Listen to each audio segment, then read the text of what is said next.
astonished by the unaccustomed glow, as if imminent in the shadows, started up imps with wry limbs and carved beast visages, sprite prompters, goblin wizened or fairy small, and genii, fairer but unsouled and poor, and fallen beings, their heavenly portion lost, and errant divinities trapped in time's dust. So much to go over here. Oh, so in the shadows, we're seeing that these creatures are starting up. They're imminent. They're existing or remaining within. They're inherent in these shadows. And they started up.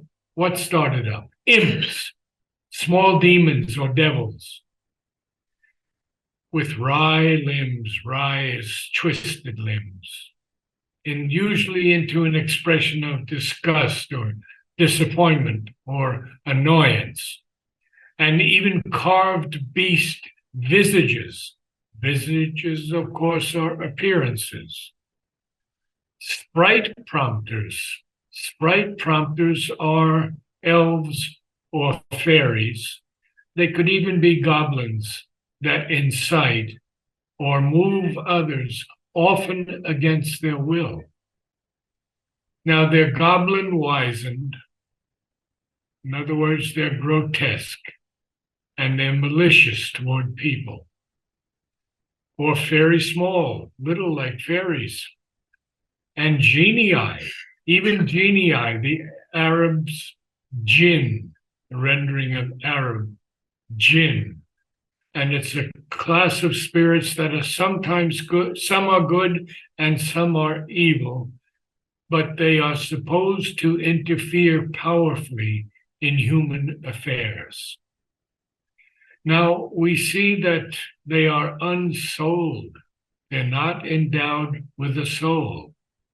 And they are poor and fallen beings because their heavenly portion is lost. They're even errant divinities. Errant, when someone is errant, one wanders or strays from the proper course. And they're trapped in time's dust. Ignorant and dangerous wills, but armed with power. Half animal, half God, their mood, their shape. Out of the grayness of a dim background, their whispers come, an inarticulate force. Inarticulate is not clear, not uttered with expression or intelligible modulation, we could say. So their whispers come like an inarticulate force, awake in mind, an echoing thought or word. To their sting of impulse, the heart's sanction draw, and in that little nature do their work, and fill its powers and creatures with unease.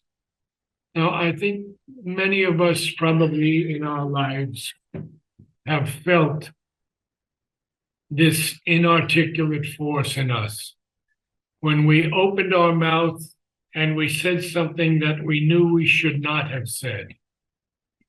Well, this is the work of those beings. They want to awaken in our minds some kind of echoing thought or word. And they even draw the heart's sanction to their sting of impulse. So someone offended us, and we say something that's stinging in response to their sting of impulse, even the sanction of our heart, they draw. And in that little nature, do their work. What is their work? Well, it's work to fill its powers and creatures with unease. Now, he continues on to tell us more about these beings. Its seed of joy they curse with sorrow's fruit. And on this earth, in our present state of existence, which is simply life, body, life, and mind, if we cannot rise to the higher mind spiritual levels, we always find that somehow joy carries within itself sorrow's fruit. I've experienced it many times. Put out with error's breath its scanty lights, the scanty lights of joy, and turn its surface truths even to falsehood's ends. Its small emotions spur. We know what a spur is. It's a prod or an urge. And we spur a horse to make it go faster. Its passions drive. Drive where? To the abyss or through the bog and mire. See how dark this is. Or else with a goad. A goad, again, is like a spur. It's a prick. They goad the horses. They goad the sheep. They goad the goats with sticks. Or with a goad of hard, dry lust, they prick us. While jogs on devious ways that nowhere lead, life's cart, finding no issue from ignorance, no ultimate result, no outcome from ignorance.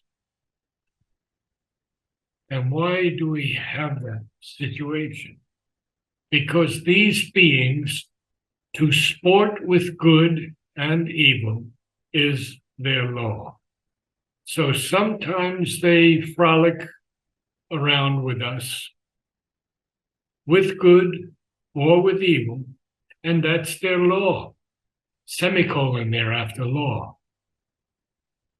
Luring to failure and meaningless success, all models they corrupt, all measures cheat, make knowledge a poison, virtue a pattern dull, and lead the endless cycles of desire through semblances of sad or happy chance to an inescapable fatality. Now, of course, we know that the protection of the divine is with us. But if it is not, many, many people succumb to these beings who are playing with them. To sport with good and evil is their law. They can even lure us to failure or to meaningless success. And they corrupt all models. They cheat all measures. They make a poison out of knowledge. They make a dull pattern out of virtue. And they lead the endless cycles of desire through what? Through semblances, through appearances or likeness of sad or happy chance to an inescapable fatality. And that's why I feel we should keep away from them. We should invoke the divine grace and the divine presence when we feel that something is coming that is not ours. And Sri Aurobindo is going to continue with us now. And he's going to tell us so many other things. All by their influence is enacted there. So we have two theirs. There, all by their influence is enacted there in that place. Nor there alone is their empire or their role. Now, this is a very important line because he says they are outside of their empire, even outside of their role. And there's a colon there after the word role, because he wants us to know that wherever are soulless minds and guideless lives, and in a small body, self is all that counts. Wherever love and light and largeness lack, these crooked fashioners take up their task. So this is so powerful.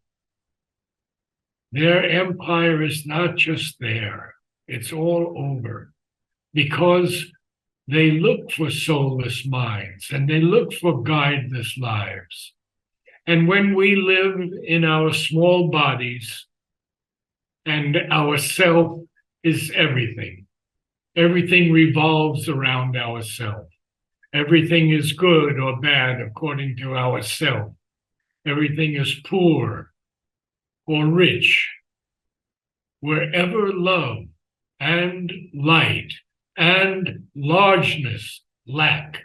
So even if we don't have soulless minds or guideless lives, even wherever love and light and largeness are not there, they're lacking. These crooked fashioners take up their task.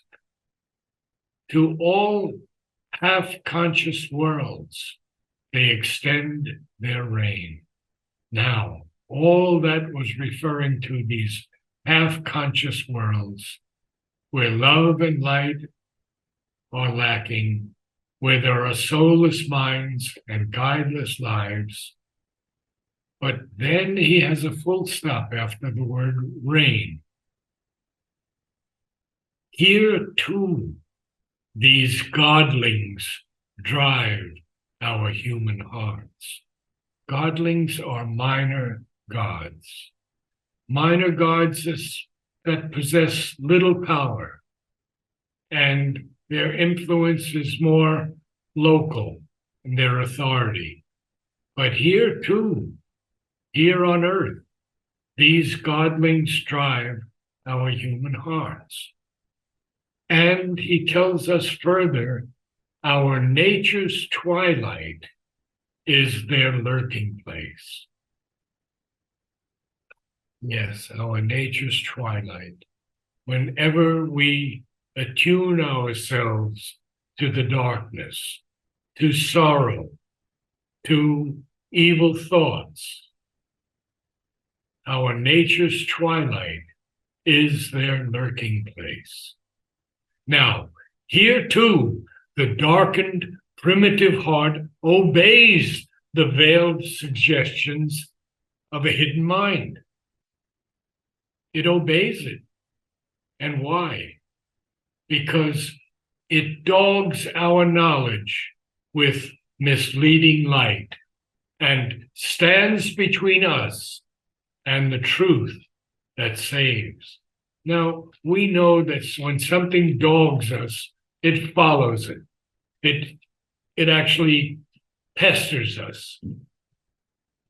It dogs our knowledge with misleading light and stands between us and the truth that saves.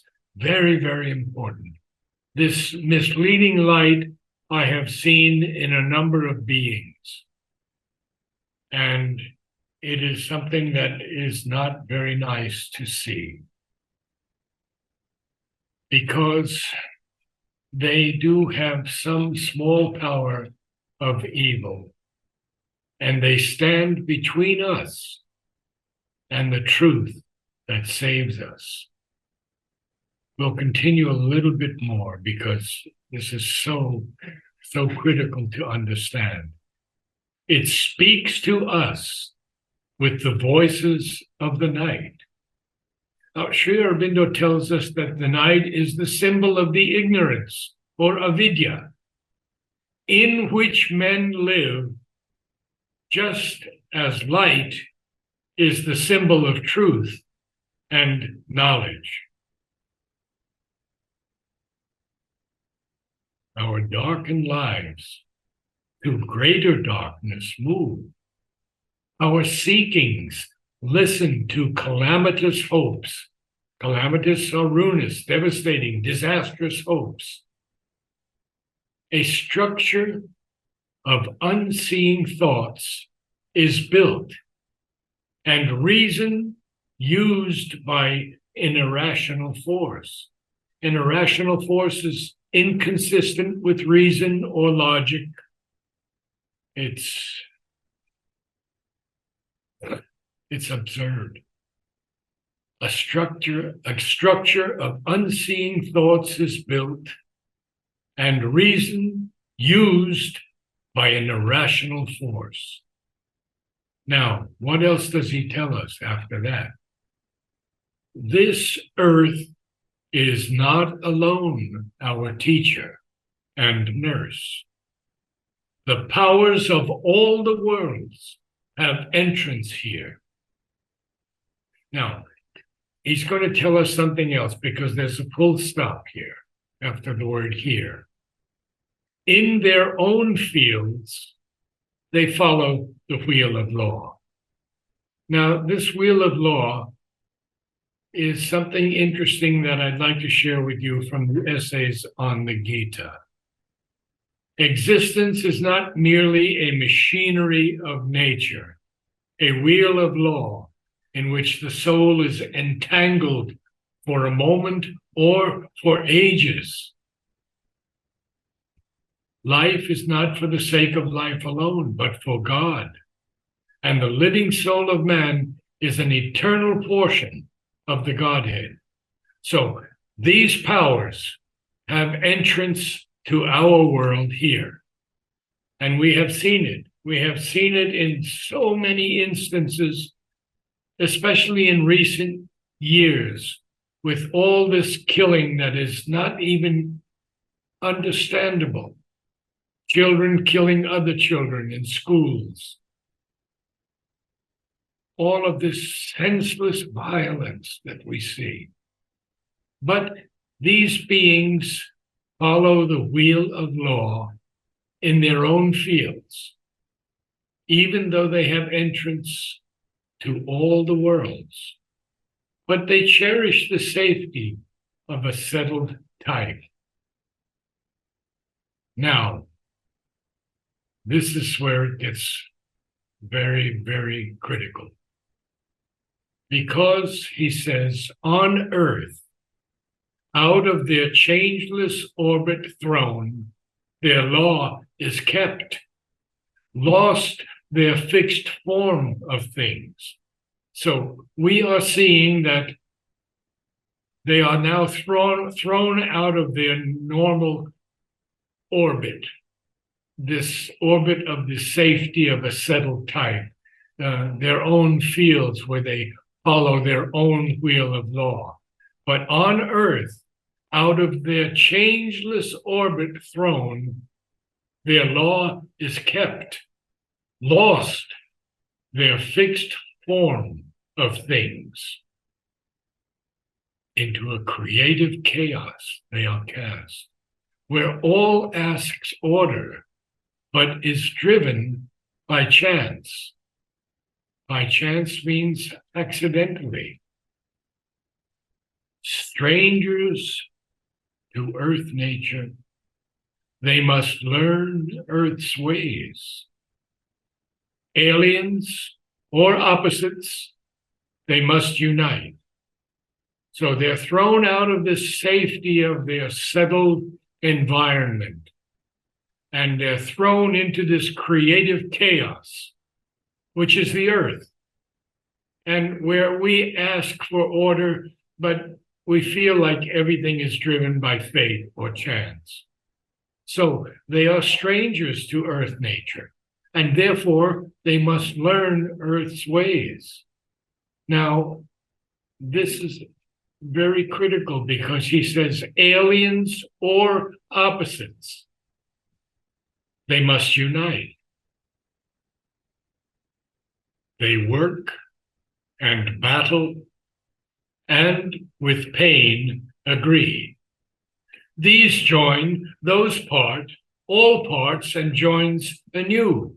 But never can we know and truly live till all have found their divine harmony. And I'm going to stop there because there's a lot to read, and I would like someone to read the passage we've just covered. Who can do that for us? All is quiet. Natalie, will you do it? I can try. You'll have to be very strong. Astonished by.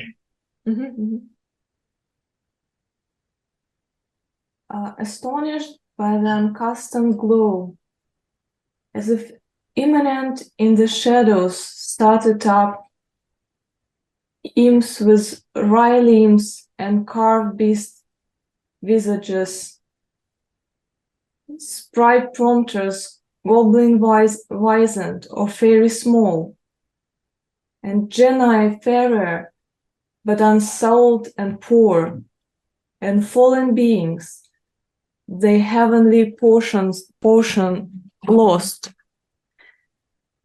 and errant divinities trapped in time's dust. Ignorant and dangerous wills, but armed with power, half animal, half god their mood, their shape. Out of the grayness of a dim background their whispers come, inarticulate force, awakened mind in echoing thought or word. To their sting of impulse, the heart sanction draw.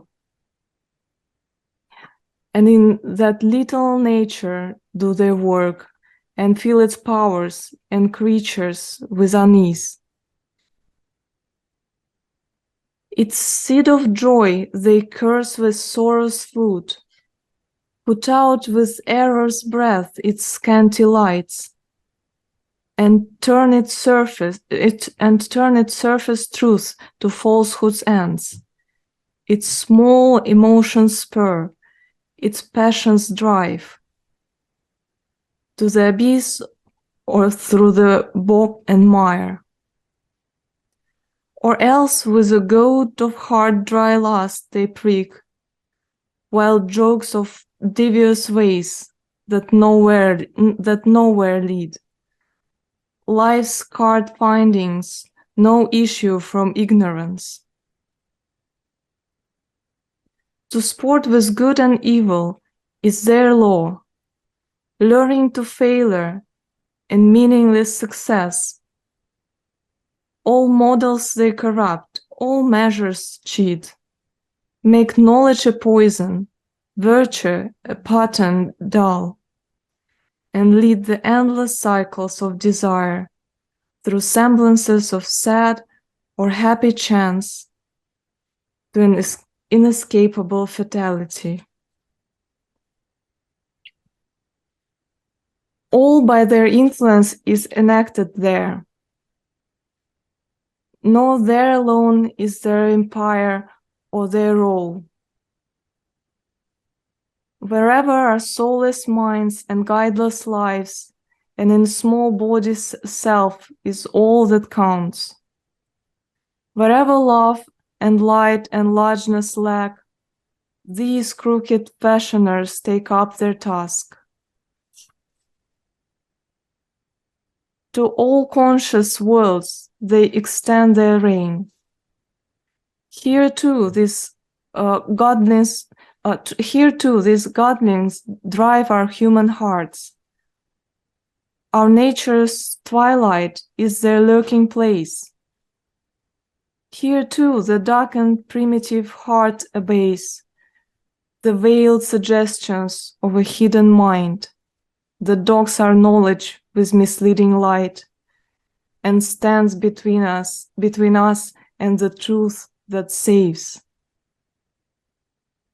It speaks to us with the voices of the night. Our darkened lives to greater darkness move. Our seekings listen to calamitous hopes. Oh, sorry. I think that's fine. Okay. Very, very difficult passage. Thank you so much. We'll continue next week. Namaste all. Namaste.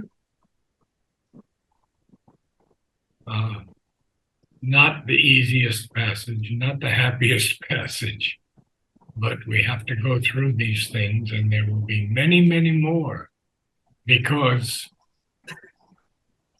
Sri Aurobindo has to bring the light into the darkness. And the only way he can do that is with his divine strength, this all-powerful strength of the Purushottama. See you next week.